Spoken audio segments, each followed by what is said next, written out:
Olá, eu sou a Ana Júlia e hoje iremos discutir sobre a violência contra a mulher. O que é a violência contra a mulher? Pela OMS, ela é definida como qualquer ato de violência baseado no gênero que cause ou possa causar dano físico, sexual ou psicológico à mulher. Isso inclui atos de ameaça, coerção, privação de liberdade, seja na vida pública ou privada. A Lei Maria da Penha, ela é uma das principais conquistas contra a violência doméstica e familiar no Brasil. Ela foi criada para proteger mulheres em situação de violência e estabelece mecanismos para prevenir, punir e erradicar esse tipo de agressão. Então, estima-se que no Brasil ocorre um estupro a cada 6 minutos, sendo que 88% das vítimas são do sexo feminino. De acordo com o Sinan, foram notificados 49.833 casos de estupro em 2024, mas dados do IPEA estimam que ocorram 822 mil casos de estupro a cada ano. Ou seja, provavelmente ocorre uma grande subnotificação. A maioria dos casos de estupro, em torno de 72%, eles ocorrem entre jovens, principalmente na faixa etária de 0 a 19 anos. E os principais agressores são familiares, parceiros e amigos próximos, tanto nos casos de violência física como também de violência sexual. Além disso, mulheres indígenas, pretas e pardas sofrem mais violência do que mulheres brancas, em torno de 54% dos casos. E a maioria dos casos também ocorre na própria residência, em torno de 57%.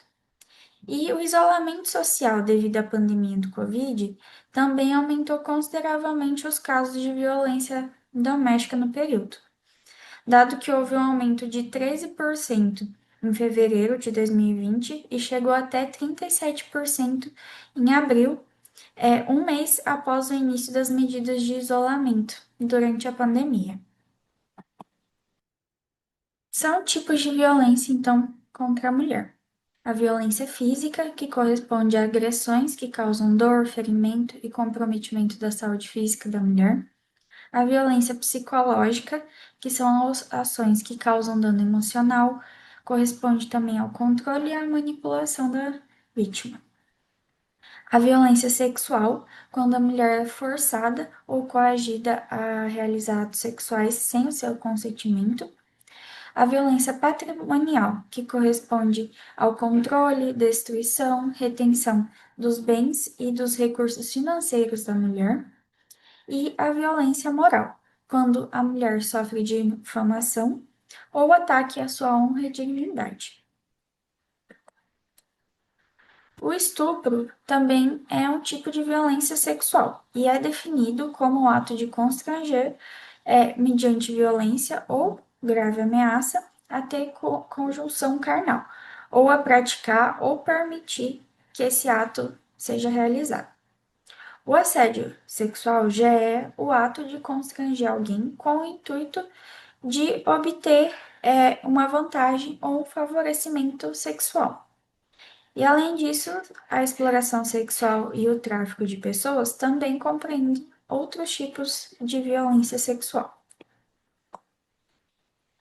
O feminicídio é definido como o assassinato de mulheres por homens com base no gênero e é a forma mais extrema de violência contra as mulheres. O abuso agudo é um evento único e isolado de violência não consentida e definida até 72 horas. Já o abuso crônico corresponde quando o abuso é repetido, contínuo e geralmente ultrapassa 72 horas. E quando deve ser suspeitado? Então, mulheres em situação de violência, elas tendem a usar serviços de saúde com maior frequência. Então, acaba sendo uma oportunidade de abordar essas situações. Alguns sinais e sintomas podem facilitar essa suspeita, como o estresse, a ansiedade, a depressão, o abuso de álcool e drogas, problemas emocionais e comportamentais das crianças, lesões repetidas ou mal explicadas, IST de repetição e HIV, gestações não desejadas, dor pélvica crônica e outras dores em geral, consultas repetidas sem diagnóstico claro, parceiro intrusivo nas consultas e a falta constante à própria consulta. E temos o sinal conhecido como Signal for Help, e significa precisa de ajuda. Foi criado por uma ONG de proteção a mulheres sediada no Canadá, com o objetivo de abordar o aumento dos casos de violência doméstica durante a pandemia, e baseia-se na união dos dedos, posicionar o polegar na palma da mão e o fechamento da mão. Dentre as condições que sugerem maior vulnerabilidade para a violência, a gente tem o sexo feminino, jovens menores de 24 anos, o abuso de álcool ou drogas, comportamento sexual de risco, testemunhar ou vivenciar violência na infância, depressão e outras doenças mentais, baixa escolaridade e pobreza, ciúme excessivo, fatores culturais e o isolamento social, como na pandemia por Covid. No entanto, aqui a gente tem mulheres famosas que sofreram violência e que fogem completamente aos fatores de vulnerabilidade citados, o que mostra que qualquer mulher, independente da classe social, cor ou grau de educação, é vulnerável a sofrer algum tipo de violência, seja ela física, psicológica ou sexual. As etapas do atendimento são acolhimento, registro da história, exame clínico e ginecológico, coleta de vestígios, contracepção de emergência, testagem rápida e a notificação compulsória. É responsabilidade de todos os serviços de saúde, sejam eles públicos ou privados, o atendimento imediato e prioritário a essas pacientes vítimas de violência, bem como deve ser realizado também, preferencialmente em um ambiente privativo e individualizado, e em muitos locais, esse ambiente é conhecido como a sala lilás. Deve-se ouvir a vítima com atenção, sem julgamento e atentando-se a todos os elementos que vão identificar o tipo de violência sofrida e bem como o risco de novas violências e até o feminicídio. O relato da vítima precisa ser descrito cuidadosamente em prontuário pelo profissional que fez o primeiro atendimento da vítima para que evite-se que a pessoa repita o relato e, consequentemente, seja revitimizada. O acolhimento inicial deve ser feito em qualquer serviço de saúde e, após a avaliação do risco e das necessidades de outras intervenções, que vai decidir se pode seguir no próprio serviço ou encaminhar um serviço de referência. O registro do exame físico deve ser completo, descrevendo as lesões em sua localização, tamanho, número, forma e preferencialmente no sentido crânio-caudal, inclusive as lesões genitais. E se houver recusa, a decisão da paciente deve ser respeitada. E nessa tabela, a gente tem exemplificado as lesões corporais mais comuns nos casos de violência sexual. Nos serviços cadastrados como referência para o atendimento das vítimas de violência sexual, devem estar disponíveis os kits para coleta dos vestígios, caso isso seja uma vontade da vítima. E é fundamental que esses kits sejam utilizados por profissionais capacitados e que sigam os protocolos estabelecidos para garantir a integridade das evidências e a sua validade jurídica. E deve ser solicitado o beta-HCG para pacientes do MENACM, as sorologias para HIV, hepatite B, anti-HBs, anti-HCV e VDRL para todas as pacientes que sejam vítimas de violência aguda, mas também as crônicas. E também nos casos de pacientes que vão iniciar a profilaxia com antirretroviral para o HIV, deve ser solicitado hemograma, TJ, TGP, bilirubinas, ureia e creatinina. E esses exames também devem ser repetidos após 7 dias do início da medicação para avaliar eventos adversos relacionados ao início dessa medicação. Então, conforme a tabela do Ministério da Saúde, no primeiro atendimento vai ser solicitado o HIV, o HBsAg, o anti-HBs, o anti-HCV e teste rápido para sífilis. E também o Ministério coloca a testagem para gonococo e clamídia e o beta-HCG. No segmento, então, da paciente vítima, após um mês, vai ser repetido o teste para HIV, anti-HCV, o teste rápido para sífilis, a testagem para gonococo e clamídia e o beta-HCG. Após 3 meses, repete o teste para HIV e após 6 meses, o HBsAg, o anti-HBs e o HCV. Em relação às profilaxias para ISTs não virais, está indicada para vítimas expostas a situações de risco de contaminação, e sendo desnecessário em casos de abuso crônico ou quando houver uso de preservativo durante todo o ato sexual. Em caso de dúvida, essa decisão pode ser individualizada. Será recomendada o uso de penicilina benzatina 2,4 milhões em dose única, ceftriaxona 500 miligramas intramuscular também em dose única, a azitromicina 1000 miligramas em dose única e o metronidazol 2000 miligramas em dose única. Em pessoas com história comprovada de alergia à penicilina, pode ser utilizado a eritromicina 500 miligramas de 6 em 6 horas e, em substituição, a ceftriaxona pode ser utilizado a ciprofloxacino 500 miligramas dose única. O único cuidado do ciprofloxacino é que ele é contraindicado em gestantes, crianças e adolescentes. O uso do metronidazol, ele pode predispor à intolerância gastrointestinal. E então, em casos onde houver a prescrição de contracepção de emergência e PEP, pode ser postergada o uso do metronidazol pensando em diminuir esses efeitos gastrointestinais. A imunoprofilaxia para hepatite B é obrigatória em pacientes suscetíveis que foram expostas ao sêmen ou outros fluidos do agressor e que esse agressor seja infectado pelo HPV ou então pertencente a um grupo de alto risco para infecção, como por exemplo, pessoas que usam drogas. Nesses casos, é administrada a imunoglobulina e a vacina o mais precocemente possível, preferencialmente nas primeiras 24 horas, mas pode ser utilizada também até no máximo 14 dias após a exposição.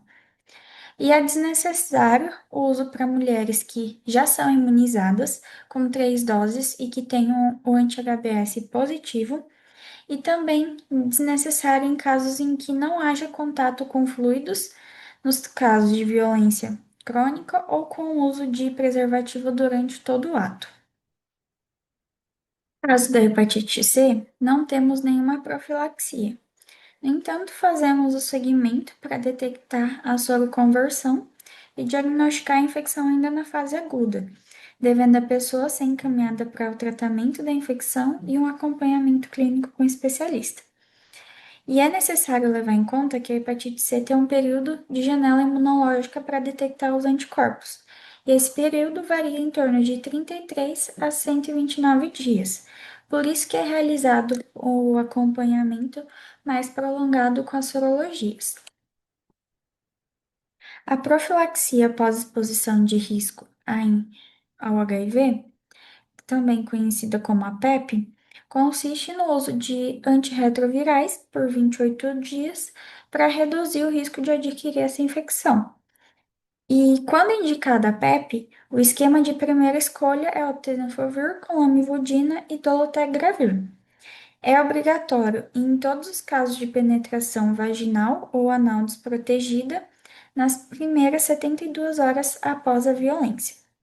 E é desnecessário ou facultativo nos casos de abuso crônico, devido à possibilidade da contaminação já ter ocorrido, bem como também se uso de preservativo durante todo o ato ou se o atendimento ocorrer após 72 horas da exposição. Em situações de exposição envolvendo o sexo oral exclusivo, deve-se pesar o risco-benefício, levando em consideração o desejo da vítima, a ocorrência de ejaculação na cavidade oral e presença de lesões orais. E caso seja possível identificar o agressor e a sorologia dele seja negativa para o HIV, a quimioprofilaxia pode ser interrompida ou não ser iniciada. O esquema preferencial, segundo o Ministério da Saúde, é tenofovir 300 mg por dia, lamivudina 300 mg, que podem ser em comprimidos associados às duas medicações ou individuais, e também juntamente com o dolutegravir 50 mg por dia. E é importante reforçar a necessidade do segmento ambulatorial e da repetição dos exames, devido à possibilidade da janela imunológica, devendo fazer o acompanhamento com 3 e 6 meses. E também deve reavaliar a paciente após 7 a 14 dias do início da profilaxia para avaliar possíveis efeitos colaterais gastrointestinais e também avaliar os exames laboratoriais para ver se tem alterações. E em pessoas que tenham sofrido mordeduras, lesões ou cortes durante a agressão, deve ser considerada a necessidade da profilaxia do tétano, avaliando o status vacinal da mulher. E a vacina do HPV também é indicada para as vítimas de violência sexual de 9 a 45 anos que ainda não tenham sido imunizadas. A anticoncepção é necessária quando houve contato certo ou duvidoso com o sêmen do agressor, independente do período do ciclo menstrual, em mulheres que estão na menarqume. Deve considerar também a anticoncepção em casos onde a paciente apresentou rebaixamento do nível de consciência, intoxicação exógena por álcool ou drogas, ou que tenha de base já uma cognição prejudicada. É desnecessário se estiver usando regularmente algum método contraceptivo de elevada eficácia durante a violência sexual, como por exemplo, anticoncepcional oral, injetável, DIU ou laqueadura. O método mais adequado para anticoncepção de emergência consiste na utilização do levonorgestrel na dose de 1,5 miligramas, seja em dose única ou dividido em dois comprimidos.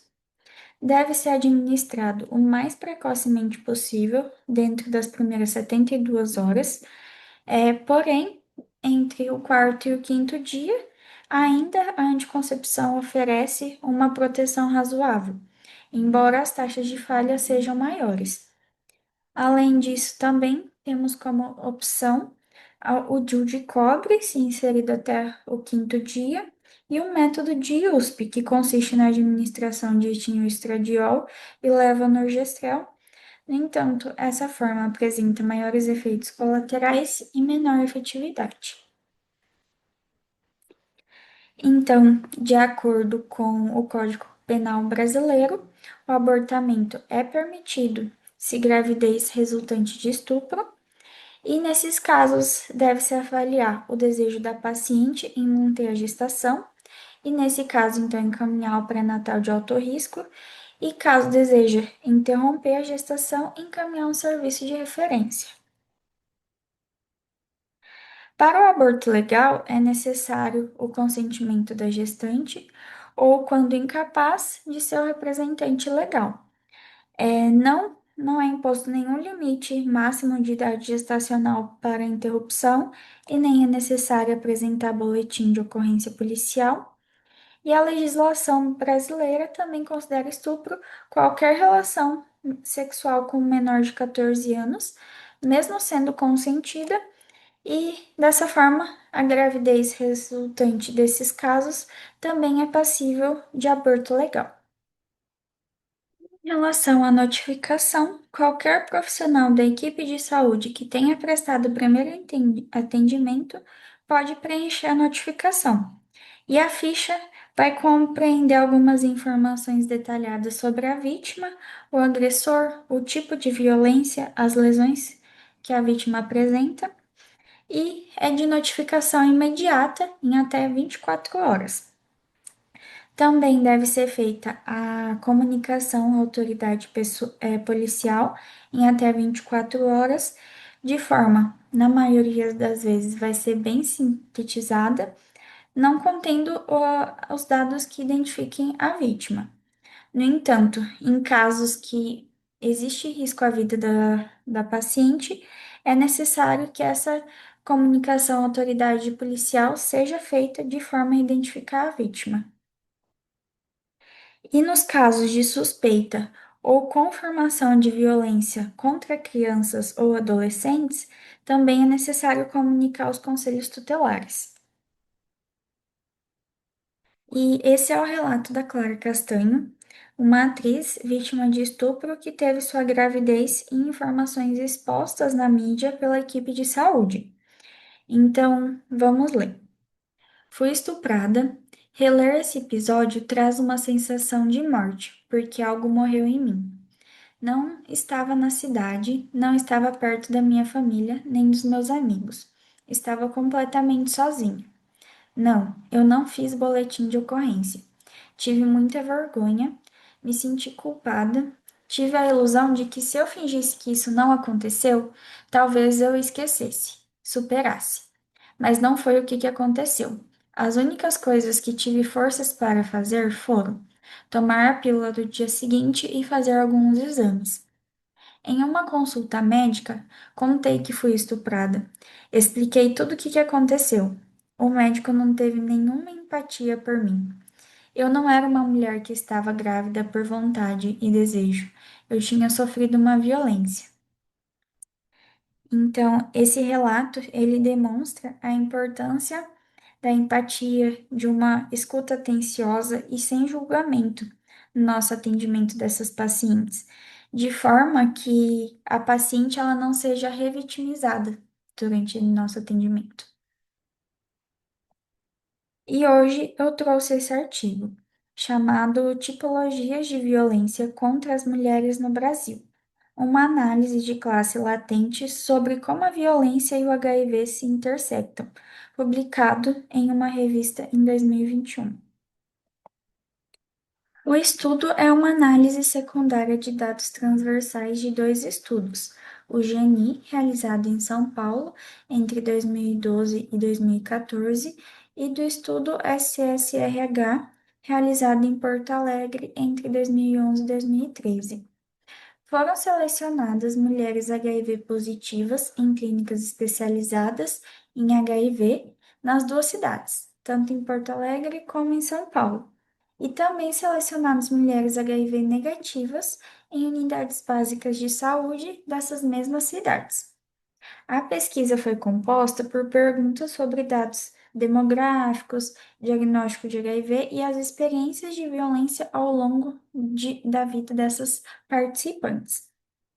Em São Paulo, 955 das participantes eram HIV negativas e 862 HIV positivas. Já em Porto Alegre, 634 das participantes eram HIV negativas e 672 eram HIV positivas. Em relação aos resultados, 66% das mulheres HIV negativas em São Paulo e 62% das mulheres HIV negativas em Porto Alegre relataram nunca terem sofrido violência física ou sexual. enquanto 26% relataram terem sofrido apenas violência física, 3 e 5% sofreram apenas violência sexual e 6 e 7% sofreram tanto violência física como sexual. Enquanto nas mulheres HIV positivas na cidade de São Paulo, 51% relataram nunca terem sofrido violência física ou sexual, 29 sofreram apenas violência física, 6% sofreram apenas violência sexual e 14% sofreram violência física e sexual. E entre as mulheres HIV positivas de Porto Alegre, 55% relataram nunca terem sofrido violência física ou sexual, 27% sofreram apenas violência física e 6% sofreram apenas violência sexual. E 12% sofreram violência física e sexual. Em termos de violência sexual, 5% das mulheres HIV negativas e 11% das mulheres HIV positivas em São Paulo sofreram violência sexual pelo menos uma vez na vida, enquanto 3% das mulheres HIV negativas e 9% das mulheres HIV positivas sofreram violência sexual várias vezes ao longo da vida. Já em Porto Alegre, 7% das mulheres HIV negativas e 10% das HIV positivas sofreram violência sexual ao longo da vida pelo menos uma vez, enquanto 5% das mulheres HIV negativas e 9% das HIV positivas sofreram violência sexual várias vezes ao longo da vida. E, consequentemente, então, esse estudo teve como um dos achados que as mulheres HIV positivas nas duas cidades sofreram mais violência cumulativa ao longo da vida do que as HIV negativas. Então, o artigo concluiu que as mulheres no Brasil sofrem violência em múltiplos momentos ao longo da vida, por diferentes agressores e com uma frequência variável, assim proporcionando múltiplas oportunidades para os profissionais de saúde intervirem. E a violência pode expor as mulheres ao maior risco de HIV por meio de vários mecanismos. Os agressores, eles têm maior probabilidade de serem HIV positivos. Mulheres abusadas são frequentemente forçadas ou coagidas até a relação sexual e geralmente são incapazes de conseguir negociar o uso do preservativo. Além disso, considerando que mulheres HIV negativas apresentam maior risco de violência por parceiro íntimo, o artigo defende que deve ser considerado o uso da profilaxia pré-exposição, a PrEP, e também reforça a importância do uso da PEP, a profilaxia pós-exposição, em caso de violência sexual por estranhos.